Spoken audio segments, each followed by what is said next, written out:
Hey, welcome back to another episode of the She's Making an Impact podcast. I'm your host, Rachel Ngom. Today, we're talking all about passive income with a special guest. Before we dive into that, just want to share a review of the podcast from Suzanne. She said, love this podcast. This podcast is the perfect blend of inspiration as well as tactical tools to grow my business into what I want it to be. Thank you so much, Suzanne. If you email our team client care at rachelandngom.com, we have a gift for you for leaving a review of the show.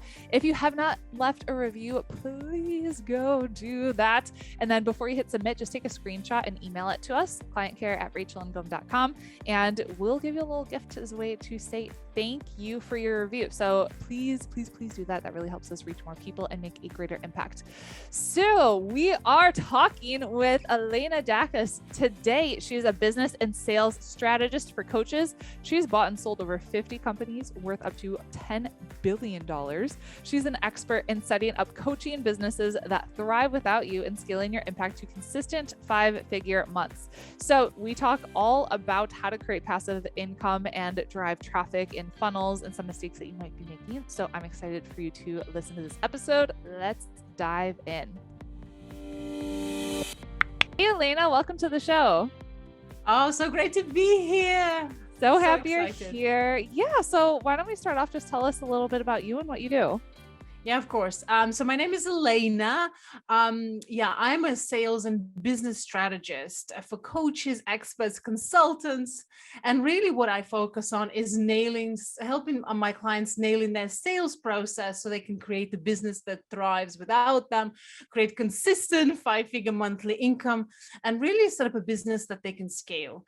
My background is actually very different. I've spent 20 years in mergers and acquisitions, buying and selling companies out of all things. So I've bought and sold over 50 companies, from very small ones to companies worth $10 billion US. Wow. So it's been a fascinating journey to be able to open the leads to so many companies. Yep. Because it's also the exciting thing about mergers and acquisitions. When you try to buy something, you tend to open the books and open the leads and really explore so many potential targets. So I got to see hundreds and hundreds of companies and really see how do they work? Like what actually makes them successful? What makes them not success? And I was really shocked in the process. Is amazing. Like some of the really well-known influencer names, you could imagine, things that they're amazing businesses behind them, that they generate a lot of cash. Actually, when you open the lid and see what's really happening behind the closed doors, it's not as good as it seems. People really feel trapped in their business. Even if they want to exit, they want to scale, they can't. And the business isn't worth very much without them. So that was my really motivation, and really what happened kind of through my journey. I then started advising and consulting and coaching founders and CEOs how to create a business that's really thrives, and they can scale it, potentially exit if they want to, but ultimately give them the freedom that they were looking for originally. Awesome. I love it. So let's start off with passive income. So you've seen a lot of the businesses that, they're trading time for money, and the owner is basically like stuck in the business. What are some steps that we can take to start generating more passive income? Yeah, well, this is a really good question. I mean, passive income is really something super exciting, isn't it? People love the idea of passive income, but I think what is important to understand, yes, certainly it's really important and potentially the end goal for your business, or certainly a really important income stream. But depending where you are, I think people just need to be realistic where they are. Obviously, if you're just starting and you have a very small audience, creating something like membership, which is really amazing passive income, is not going to be easy. A lot of clients, people come to me and they say, what, I love the idea of having a membership. I looked at Boss Babe or other kind of big memberships, and I think, well, they don't do very much. And look, they have like 6,000 members, and I just did the math, and I pay $25 per month, and they have 6,000 members. I would like that very much. But of course, and that's true, that the truth in it, absolutely. If you look at it, actually, it is quite, it's very less involved. Like the founders, Boss Babe is a good example. They're not really involved in this. They have a huge audience though. Well, Like you that's need the the thing. number. Like I have some of my students inside of Activate. A lot of them are newer and they literally, I was just talking to our team about this. They're asking about memberships. And I'm like, I'm not going to teach that to you because you're just starting out. And I feel like I feel like I'm your mom and I'm being protective to say, no, like this is not, you're not in the step for this. Like once we grow your audience, you have a bigger list, then it's going to make sense for you to do a membership, but now is not the time. Exactly. I think that's what people need to realize. People need to think about this. Well, membership is great, but if you think about industry average conversions of 2 to 4% of your audience, Yep. this is what you should be expected to convert. So work backwards. What's exciting for you as an income goal? If actually what's exciting is at least 10,000, you need to work out, well, that's probably at least 200, 500, 1,000 members to make it really exciting. Mm-hmm. And do you have an audience big enough to be able to create that? Boss Babe, yeah, they have 3.2 million following on Instagram. So that, and actually their conversions are very tiny. So if you think about 3.2 million audience and society membership of only 5,000 people, if you did the math, that's less than 0.1% conversion, which is actually very, very tiny. Yep. So that's a good example. So it's really, this industry, digital marketing, so it's all in the numbers. It really, you can work backwards and you can really estimate what you want. But yeah, I totally agree with you. A much better strategy for someone starting out who don't have a big audience is to really start with high ticket. Mm-hmm. Obviously, if they have expertise, if they have, a certain area that they're actually very good at, that they're passionate, they've maybe had a career in, or other area that they can monetize, and really start with that, because that can work even with small audience. Mm-hmm. But then what happens is that creates income generation for your business pretty immediately, because you only need maybe 100 people in your audience to be quite successful at it. Again, with 2% conversion. Yep. Could be quite successful. But then what happens is you do that fast, sell high ticket, then you've got the funds to maybe run ads, to really pump money into creating audience faster. And then when you're at the stage when you have audience, you can, and you obviously already grown an email list, you can introduce membership, you can introduce online courses, and it becomes a really powerful income streams. But you just need to be realistic. Can you start that immediately? Or is that an income stream that's going to come later in the day? Got it. Okay. So we start with the high ticket and then we want to work to more passive. What could that look like realistically? What are some steps we can take to make it more passive? To make it more passive? Yeah, I think, well, this is actually a great thing. So a lot of people I work with, for example, it depends on where they are in the journey, but really think about starting high tickets, then moving on to the group coaching high ticket, where actually it's still involved, but you're not really trading time for money, but you're also creating a really great experience for your clients, where you have a group, it's high ticket, and can actually generate a lot of money. It's a really substantial income stream. And then what it also allows people to do, it allows you to test your methodology, because it's really important that what you're going to then put that's passive, that's online course, that's membership, really works. And the beautiful thing with something like group coaching program, you've tested your program, then well, this is, if people would follow those steps and if they're diligent, they're going to get results. Mm-hmm. So what you do group coaching, you run that, you test that, you really validate that process and your methodology and your signature framework. And then the next step is you can now record that and they create a course. Plus you have the testimonials, you have the social proof, you've got people who are raving behind the results to validate that, and this becomes a course, and you can either sell as a membership or you can go, use an online course. A beautiful way to do this, and of course it's one to many. So leverage time. So you do the work once, and then you utilize your time this way. So super powerful strategy to do it like that. Super powerful. And I love it. We have online courses. We've had, almost 6,000 students, I think, go through our programs. And it's like, you can't impact that many people if you're still doing one-on-one, so it allows you to step out of that so you can make a greater impact. And a lot of that can be passive, which is exciting. So exciting, right? So exciting. But ultimately, it's also thinking about fundamentals. A lot of times people want to maybe go a little bit faster, skip some of the fundamental things, or they get excited about the course and they launch it, but then they haven't validated whether that's something people are actually willing to buy. Is that the problem that needs solving? And I think that's what happens. It's okay. Most people have learned this way. They get excited about something. They think, oh, people would love this idea. I'm going to go ahead and spend 3 months creating a course, and then no one buys. needs. Mm-hmm. So I think it's also, if we go back, what actually makes the business successful? What are those key steps that people need to take? It really comes down to first thing is, what is the problem you're solving? Mm-hmm. Really, ultimately, people always only buy solutions and outcomes to problems. And the results, your program promise becomes so important. Because I guess that's one of the things that I see people maybe not communicating, not messaging clearly in their sales process is, what's the outcome you're looking for?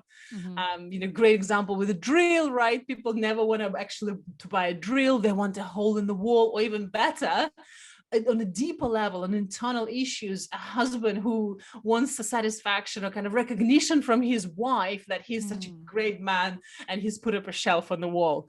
And obviously, if in your messaging, if you think about, if you're selling a drill, if you talk about, the capabilities and amazing features of a drills, you're not going to get the clients. But if you actually describe them, look how proud your wife will be of your achievements, you've got the deal. So here it's the same thing. Cool. So that's step one. What's step two? Yeah, step one, be really clear about the outcome and problem that you solve. And then the step two is really getting super clear, because even if it's a course, the program, the membership, it's always the same. It's really been clear, where's your customer is right now. People talk a lot about ideal client avatar, ideal customer, and I know a lot of people get really confused with that. And it's so important. It is really important. Like, you really need to know who you're speaking to. And the way I like to kind of think about this is, if you think about it, point B is the outcome, and then point A is where you're meeting your customer right now. It doesn't necessarily have to be, it's a woman, she lives in this area. It doesn't have to be that way. It's more about the way, it kind of may perhaps easier if people listening, if they're struggling with this, what's my ideal client avatar? I can't really work this out. It's really difficult. A good way to look at it is backwards. What's the result you're providing? Then look back at the programs or your program and what your course will deliver. And then think about, well, actually, if I look at it that way, where does my ideal customer need to be? What scenario do they need to find themselves to get success? And that becomes a really powerful way of looking at this. So you're not just saying it's a woman, she's middle-aged, she's got children. Okay. You think, well, actually, what scenario does she need to find herself? So, for example, for some of my clients, that means it's not a new coach, it's not a new consultant, it's someone who's already made sales, it's someone who's a little bit more established, because then when they follow the program, they get really outstanding results. It may be someone, for someone, it'd be a woman, she's just had birth in 3 months post-pregnancy, and she's looking for the solution you provided. So you're really thinking about, where is she finding herself in life in this scenario? So that's step two, is really being clear about that client, the outcome, and how is your program a bridge? So it becomes a real foundation to your messaging, to your sales process. Got it. And then really step three, if we've done that, then our real job is to understand, well, actually your program and your sales message and everything you do is like in a way a vehicle, right? Because what's your customers probably can buy something else, or they can invest in something else to get the same result. So a good example of that is someone who's looking to lose weight, right? She's looking to lose weight, and she's looking at all potential solutions. So one solution she might be looking at is plastic surgery, for example. She's thinking, well, I can go to the surgeon. Plastic surgery lasts, a day, then I have a 2 months recovery, and I'll have the body of my dreams. That's her dream outcome. That's what she wants. An alternative to that would be, well, I can go on a diet and be on a diet for a year. That's the really kind of vehicle number two. This is her alternative. Or she can go to the gym and exercise. So she's got options. And really, whatever you sell is another option. It's another vehicle to get her to the desired destination. So it's thinking about your business, your courses. How can I articulate it as a vehicle for the desired destination? But also understanding, right, what has she tried before that didn't work? And how does this vehicle compares to other things? So it becomes a real powerful thing.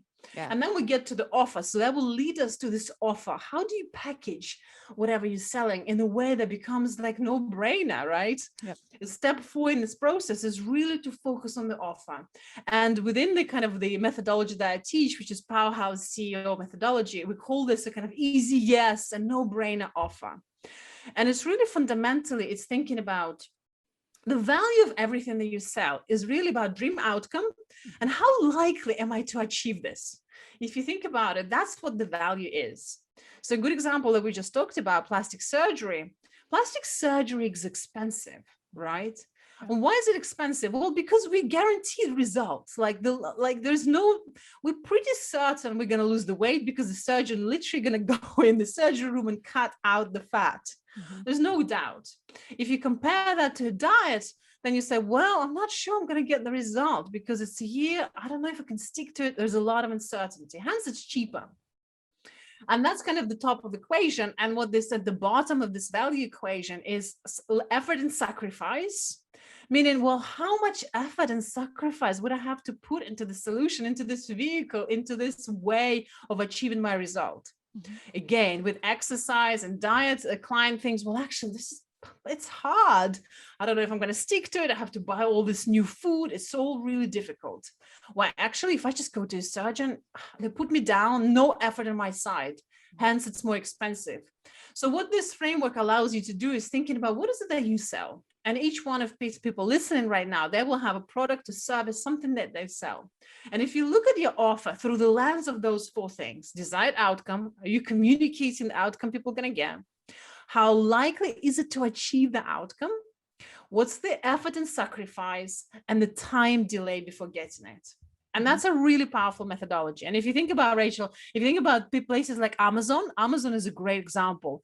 They actually focus so much at the bottom of this equation. Their whole business model and success is because you're going to get your delivery really fast. So the time delay and time lag between you experiencing what you want is very short. And there's no effort or sacrifice. And this is why people buy from them again and again. Oh yeah, they got a lot of my money. Yeah, and it's cheaper than most places. My friend was like, I was at the grocery store and they have all your supplements there. And I was like, it's probably more expensive than what I buy on Amazon, unfortunately. Well, this is it, isn't it? And that's the beauty of it. Yeah. Cool. So we have our funnel. We know what we're selling. We have that program. How do we actually, drive traffic to it? So like, I love teaching Pinterest for funnels and lead generations, but what are some other options? Yeah. I mean, traffic is amazing, isn't it? I love Pinterest is an amazing way to drive traffic. But if you think about, there's so many wonderful ways. Ultimately, it's traffic that you earn. So ultimately you work for it. So you've got your social media, you've got your content creation and really being strategic about it. How do you make sure that everything you put out really brings people into your funnel in a nice way, from introduction to you further down the funnel? But also is speaking engagement, like using other people's virtual platforms is so powerful. Like what we're doing right now, for example, every week I would be speaking on other people's stages. So I'm headlining a virtual summit next year as I'm one of the female entrepreneurs. We were hosting our own summit earlier this year in October, which was amazing. And it's just a beautiful place to bring so many incredible people. And it was one of the biggest summits for the coaching industry. And it was amazing. Also lead generation and traffic strategy. So using other people's strategy, other people's virtual platform, adding value and getting yourself in front of other people's audiences is super, super powerful. Yeah. And there's so many ways, Pinterest, Facebook, and of course you've got ads as well. So ads is another strategy. I mean, you have to be a little bit more just being smart about doing that, because I know lots of people waste their life savings on ads that don't work. So this is the kind of a strategy when you need to know what you're doing. You really need to know what you're doing. Yeah. But funnels are amazing. So for example, some of the amazing funnels that really work for us really well right now is things like survey funnels are amazing. Really kind of low cost per acquisition of customers. But you have to just really know what you're doing. I think if you really have no experience with ads, it's just something I would just be careful. You could easily spend so much money.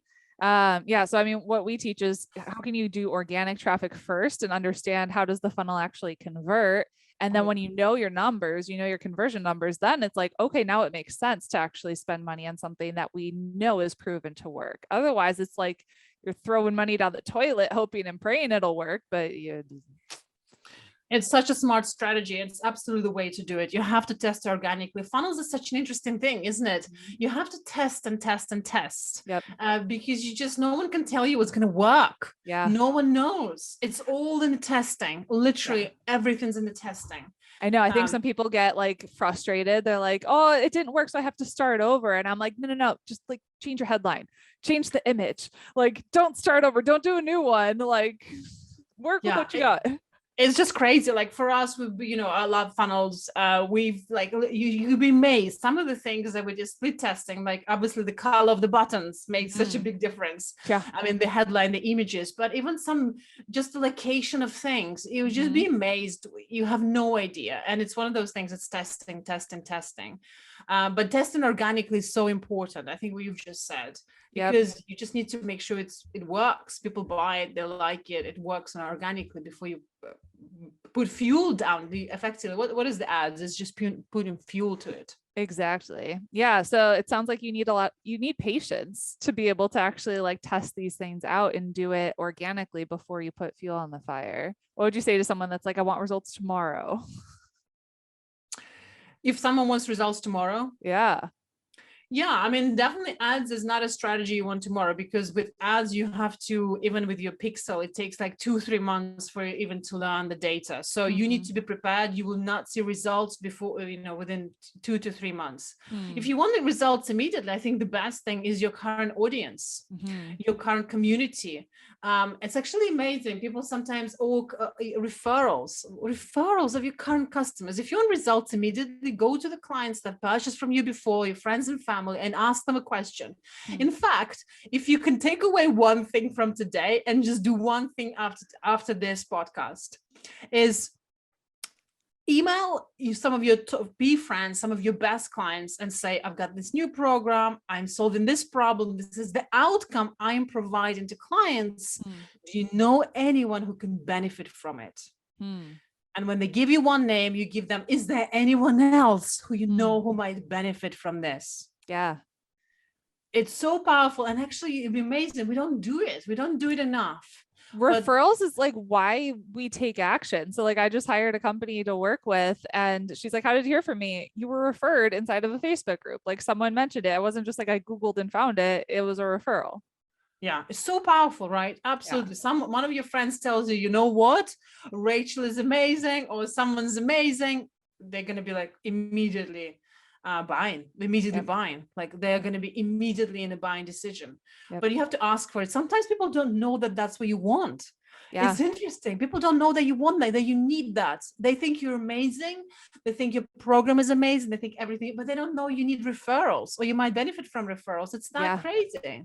I think you really need to ask for what you want. Like I've been asked, I think by 4 different people this week to write like a review, like read their book that they're launching and write a review that they'll put inside the book. And I'm like, that's going to take me a lot of time to actually like read the book. And I'm like, do you need it tomorrow? I don't know. But I'm like, they're being bold and they're asking for what they need so that they can ultimately get the result that they want, which is selling more books and helping more people. And I think most often, like people are afraid to ask for the thing that they really need. Like, oh, I don't want to bother that person, or I know they might be busy. And then we create a story in our head of why we shouldn't ask for what we want. Yeah, exactly right. Exactly right. But actually the interesting thing, if you just think about yourself, like when you've been asked to provide something, you just probably, of course I would. I want to help. Yeah. Actually, people are flattered. But the interesting thing, people are flattered when you ask. Yeah. When you're on the receiving side, when someone asks you, you're like, of course I would. I would love to help you. Yeah. Like no one ever thinks, oh my God, I can't believe she just asked me for this. Like no one really does that. They think, oh, wonderful. Of course I want to support her business. I think what she's doing is amazing. Yeah, of course. Sometimes maybe the time constraint will be an issue. They might not do it immediately, but everyone wants to help. And the same thing for advice, mentorships. You'll be amazed. Actually, it's a pleasure to serve people. And I think just ask, ask. If you don't ask, the answer is always no. Exactly. What does it mean to you to make an impact? Yeah, I mean, it's a good question, actually. It's a good question. For me, it's really all about supporting women becoming really independent, wealthy, creating this ripple effect. And you know what? The biggest impact, one of my biggest fears in life is getting to the age where I'm 80 years old and I look back at my life and I think, oh, I wish I took that chance. I wish I fulfilled my dreams. And my biggest fear in life is having this sense of numbing regret and pain for the fact that I didn't go after things that I wanted, and really feeling this complete emptiness and dissatisfaction. And I will do everything in my power to avoid it myself, and also help other women to avoid that feeling at the end of their life. Yep. That's for me the impact. And if I can help 1, 2, 3 women to become financially wealthy and live the life they've dreamt of, that's me done. Like, that's the impact. That's the ultimate goal. That's what I love. That's what I would do every day. I love it. What's one of the best books that you've read that has helped you? Yeah, it's interesting. I do read a lot of books. Big books. I don't know. It's interesting. I think on like business, if you're asking business and sales, I'm a kind of like one of those people that's really nerdy that just kind of reads business books for fun and wants to talk like passive income and business strategies over dinner. That's why not everyone likes me as a dinner companion. But yeah, Dan Kennedy's books are amazing. Like, if you're serious about marketing, sales, you have to study Dan's work. I think, of course, everything that Russell's puts out is amazing. Oh, yeah. He's a great, and you see, the great thing about Russell is he's a great curator of information. He has an ability to curate data and really great frameworks and put it in a way of the system that truly works. He just did a podcast about that I listened to. He's a curator. Curating, and it's true. He's a really great curator. Like, a lot of frameworks that he teaches in his books, he's not coming up with them, like Dream 100. That's not his idea, right? But actually, he picked it up from other people and explained and delivered it in a way that really makes sense. So I think definitely Russell's books are amazing for anyone who's serious about digital marketing.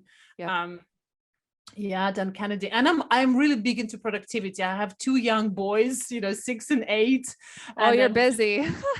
I'm busy. Boys are busy, man.